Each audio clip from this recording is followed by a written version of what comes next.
नमस्ते आप सभी को। आज हम लोग चैप्टर चैप्टर 3 का हम लोग ऑब्जेक्टिव करेंगे और सब्जेक्टिव प्लस एसयूवी सब्जेक्टिव भी करेंगे। क्या आप लोग ऑब्जेक्टिव और सब्जेक्टिव के लिए तैयार हैं? हम लोग आज क्या पढ़ेंगे? ऑब्जेक्टिव। इसमें घनानंद चैप्टर के बारे में, घनानंद के बारे में। घनानंद का जन्म कब हुआ? 1689 के आसपास। मृत्यु कब हुआ? 1739 में नादिर शाह के सैनिकों द्वारा। ये मोहम्मद शाह रंगीले के यहाँ मीर मुंशी का कार्य करते थे और वो क्या थे? तत्काल थे, मतलब तत्काल बादशाह थे। तत्काल बादशाह मतलब कुछ दिनों के लिए बने हुए थे।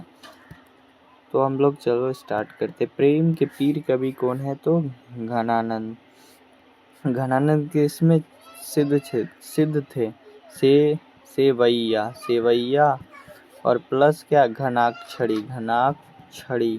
ये दोनों में वो बहुत ही सिद्ध थे, याद रखना। मो आंसू ले बरसो, मेरे आंसुओं को क्या करो? ले बरसो। कौन कहते हैं? घनानंद। किसके यहाँ? तो अपनी प्रेमिका सुजान के आंगन में। सुजान किससे कह रहे? तो बादल से कह रहे, बादल से। ठीक है। क्वेश्चन नंबर 3 क्या है कि तुम कौन सी पाठी पढ़े हो? कहो मन लेहु पे देहु छटाकनी। पंक्ति किस कविता से? तो कविता क्या है? अति सुधो स्नेह कुमारग है। कौन सा है? तो अति। Option number C. कवि कौन है इसका? घनानंद है इस कवि। प्रेम के पीर कवि कौन है? तो घनानंद। घनानंद भाषा क्या है? घनानंद का भाषा ब्रज भाषा है। ऑप्शन नंबर बी क्या हो जाएगा? ब्रज भाषा। ये कहाँ? चलो 5वां नंबर क्वेश्चन, घनानंद का जन्म कब हुआ? तो 1689 के आसपास। Option number C. और मृत्यु 1739 में। किसके द्वारा? नादिर शाह के सैनिकों द्वारा। घनानंद किस युग के कवि थे? घनानंद किस युग के कवि थे? तो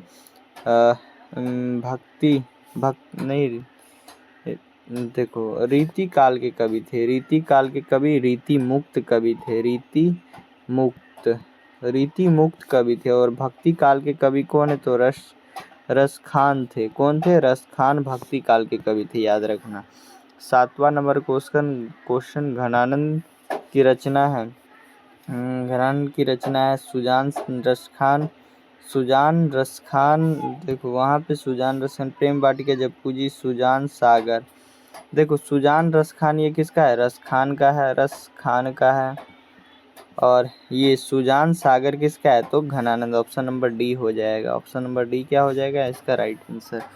8 नंबर क्वेश्चन, घनानंद किस मुगल बादशाह के यहाँ मीर मुंशी का कार्य करता था? तो अभी बोले मोहम्मद शाह रंगीले के यहाँ। यह तत्काल बादशाह था। क्या चीज? तत्काल। कुछ दिनों के लिए बादशाह बना हुआ था। 9 नंबर, कवि पर्जन्य किसे कहते हैं? पर्जन्य किसके? बादल को कहते हैं, क्योंकि यह सभी पर समान रूप से वर्षा करता है, सभी को समान रूप से पानी देता है। 9, घनानंद कवि है। घनानंद कौन से कवि है? तो रीति मुक्त के कवि और रीति काल के, याद रखना। रीति काल के कवि और रीति मुक्त कवि है। 11 नंबर क्वेश्चन, आज 11 कहाँ चला गया जी। आचार्य शुक्ल ने किसके संबंध में कहा कि प्रेम मार्ग का ऐसा प्रवीण, धीर, पथिक तथा जांबाज, ऐसा दावा रखने वाला ब्रज भाषा का दूसरा कवि नहीं हुआ है? तो किसके बारे में कहा? घनानंद के बारे में। ऑप्शन नंबर क्या हो जाएगा? सी हो जाएगा, घनानंद। आचार्य शुक्ल ने। 13 नंबर घनानंद के प्रमुख ग्रंथ कौन है? तो घनानंद के सुजान सागर, बिरह लीला, रस कलिबल, ये सभी है। उपयुक्त क्या है? सभी हो जाएगा। तो ऑप्शन नंबर डी हो जाएगा। नादिर शाह के सैनिकों द्वारा कब मारे गए? तो मारे गए 1739 में। घनानंद कब मारे गए? 1739 में। Option D. घनानंद के अनुसार कौन सा मार्ग अति सीधा और सरल है? तो प्रेम मार्ग। भक्ति मार्ग नहीं, स्नेह, पुष्टि, निश्चल। तो स्नेह या इसे ही प्रेम मार्ग कहते हैं, प्रेम मार्ग। ठीक है। ऑप्शन नंबर बी हो जाएगा। सुजान सागर किसकी रचना है? तो सुजान सागर घनानंद की रचना है। सुजान सागर, वहाँ पे एक था सुजान रस खान, लेकिन यहाँ सुजान सागर किसकी? घनानंद की है। समझ में आ गया। घनानंद किसके सैनिकों द्वारा मारे गए थे? तो घनानंद किसके? मोहम्मद शाह रंगीले के नादिर शाह के सैनिकों द्वारा मारे गए। कब मारे गए? 1739 में। क्या चीज मांगने पे? जर 3 बार जर मांगने पे। जर मतलब क्या होता है? सोना होता है। ठीक है, जर मतलब सोना। 18 नंबर, घनानंद कविता में किसकी गहरी व्यंजन है? तो मस्ती भी है, प्रेम, मस्ती, वियोग, उपयुक्त सभी हो जाएगा। तो ऑप्शन नंबर इसका क्या हो जाएगा? ऑप्शन नंबर डी हो जाएगा। 19 नंबर क्वेश्चन, नादिर शाह के सैनिकों ने किससे मार डाला? तो घनानंद को। कब मार डाला? तो याद हो जाएगा आप लोगों को, 1739 में। जन्म कब हुआ? 1689 के आसपास हुआ घनानंद। 20 नंबर क्वेश्चन, मुँह आंसू ले बरसो कौन कहते हैं? मुँह आंसू ले बरसो तो घनानंद कहते। किसके आंगन में? तो सुजान के आंगन में, अपनी प्रेमिका सुजान के आंगन में।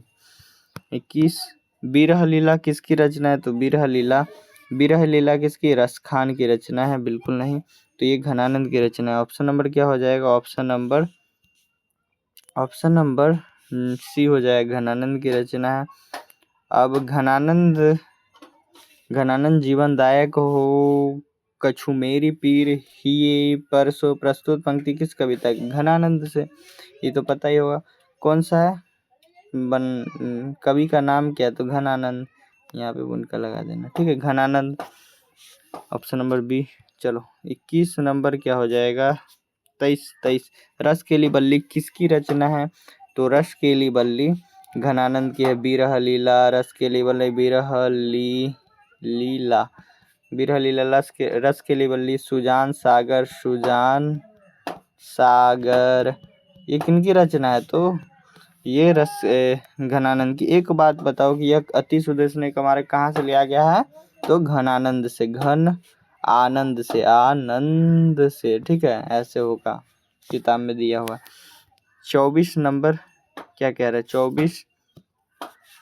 24 नंबर क्वेश्चन क्या कह रहा है कि घनानंद के संबंध में किसने कहा कि प्रेम मार्ग का ऐसा प्रवीण और धीर पथिक दानी ऐसा रखने वाला ब्रज भाषा का दूसरा कवि नहीं हो सकता? तो आचार्य क्या? किसने? रामविलास शर्मा ने नहीं, आचार्य रामचंद्र शुक्ल। ऑप्शन नंबर क्या हो जाएगा? सी हो जाएगा। 25 नंबर क्वेश्चन क्या कह रहा है? 25 नंबर क्वेश्चन, कवि के अनुसार पढ़ित के लिए देह धारण कौन करते? तो बादल करते हैं। कौन धारणा करता है? कवि के अनुसार किस कवि होना चाहिए यहाँ पे? किस कवि के अनुसार? तो हो जाएगा घनानंद कवि के अनुसार। 26 नंबर क्वेश्चन, कवि अपने आंसुओं को कहाँ पहुँचाना चाहते? तो अपनी प्रेमिका सुजान के आंगन में। किसके सहारे? तो बादल के सहारे। बादल को कहते मेरे आंसू को लेकर बरस जाओ उसके आंगन में, ऐसे बरसो कि पता चले मेरा दुख दर्द। मुँह आंसू ले बरसो कि कवि कौन है? तो घनानंद है। कौन कवि है? तो घनानंद। 28 नंबर क्वेश्चन, रीति काल के काव्य धारा के सिरमौर कवि कौन है? तो घनानंद। और रीति मुक्त और रीति काल के कवि होगा। ठीक है, रीति काल के कवि है। ठीक है। 29 नंबर क्वेश्चन क्या है? किस काल के कवि घनानंद प्रेम के सीधे सरल निश्चल, किस कविता में घनानंद प्रेम सीधे सरल और निश्चल मार्ग का प्रस्तावना करते? 30 स्नेह का मार्ग है। यह कहाँ से लिया गया है? तो याद रहेगा घन आनंद से। ठीक है, घन आनंद से लिया गया है। कुंजन का अर्थ होता है क्या चीज? बागीचा होता है। अब क्वेश्चन बैंक, आप लोगों ने क्या किया? अभी तो ऑब्जेक्टिव किया, और क्वेश्चन बैंक में बिहार बोर्ड द्वारा क्या पूछा जाता है वो क्वेश्चन हम पढ़ाएंगे आप लोगों को। ठीक है, कितने पूछे गए इस चैप्टर से। चलो, वियोग में वियोग में प्रेमी जो वेदना सहते हैं उसके चित्त में जो विभिन्न तरंगे उठते हैं उसका चित्रण किया है घनानंद ने। तो ऑप्शन नंबर ए हो जाएगा। घनानंद किस भाषा के कवि है? तो घनानंद ब्रज भाषा के कवि। कौन से? ब्रज भाषा के। सुजान सागर किसकी रचना है? तो यह घनानंद की रचना है। 4 नंबर क्वेश्चन, अति सूदो स्नेह का मारा गया छंद से ये घनानंद के रचनाकार है। 5वां नंबर, नादिर शाह किस कवि का वध किया? तो अभी बोले घनानंद का वध किया। कब किया? 1739 में। ऑप्शन नंबर बी हो जाएगा। ठीक है। घनानंद के सैनिकों द्वारा मारे गए थे। किसके सैनिकों द्वारा? तो नादिर शाह के। 1739 में। कितने बार पूछा गया क्वेश्चन? 7, मुँह आंसू ले बरसो कौन कहते हैं? तो घनानंद कहते हैं। कहाँ? तो अपनी सुजान के आंगन में। घनानंद कवि है रीति मुक्त और रीति काल के कवि हैं। अति सुधो स्नेह का मार्ग नेकु श्यानापन ये कहाँ कौन कवि? तो घनानंद है इसका। 8, 10वां क्वेश्चन, परजन्य किसे कहा गया? परजन्य तो बादल को कहा गया। ऑप्शन नंबर सी हो जाएगा। ऑप्शन नंबर सी। घनानंद रचित अत्यंत प्रसिद्ध क्या है? तो सेवैया और घनाक्षरी। डी। ऑप्शन नंबर बिरह लीला किसकी रचना है? तो बिरह लीला किसकी रचना है? घनानंद की रचना है। अब ये रहा आप लोगों का क्या क्वेश्चन बैंक में मात्र कितने 12 क्वेश्चन है। आप लोगों ने 12 में कितना स्कोर किया बताना। बहुत सिंपल सा क्वेश्चन था। अब प्रेम मार्ग को अति शुद्ध क्यों कहा गया? मतलब अत्यंत सरल क्यों कहा गया है? सरल क्योंकि इसमें कोई चतुराई नहीं है। क्या? इस मार्ग में कोई चतुराई नहीं है। देखो, कवि घनानंद ने प्रेम मार्ग को अति शुद्ध अर्थात अत्यंत सरल इसलिए कहा है क्योंकि इस मार्ग में कोई चतुराई नहीं है। इस मार्ग की विशेषता यह है कि इस मार्ग में बिना झुके बिना छल कपट का चलना होता है। समझ में आ गया आप लोगों को? मन लेहु पे देहु छटाक नहीं कवि का क्या अभिप्राय है? यह पंक्ति घनानंद द्वारा रचित काव्य अति शुद्ध स्नेह के मार्ग से लिया गया। इस पंक्ति के माध्यम से कवि ऐसा झूठे प्रेम बोलने वाले लोगों को बताते हैं कि जो लेते हैं तो मन भर किंतु देने भर छटाक नहीं। समझ में आ गया? देहु छटाक नहीं मतलब वो ऐसे कहते हैं कि जो कुछ ऐसे होते हैं प्रेमी को लेना तो बहुत जानते हैं, लेना बहुत, लेकिन देने वक्त कुछ नहीं, उसके हाथ खाली रहते हैं। परजन्य परहित के लिए देह धारण कौन करते? तो ये बहुत बार पूछा गया है। बादल करते। परहित के लिए देह धारण कौन करते? बादल, क्योंकि ये सभी पे समान रूप से बरसते हैं।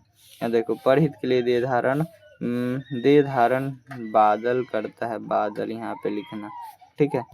बादल आप लोग यहाँ पे जरूर जोड़ ले देना। बादल करता है क्योंकि यह सभी पे समान रूप से बरसता है।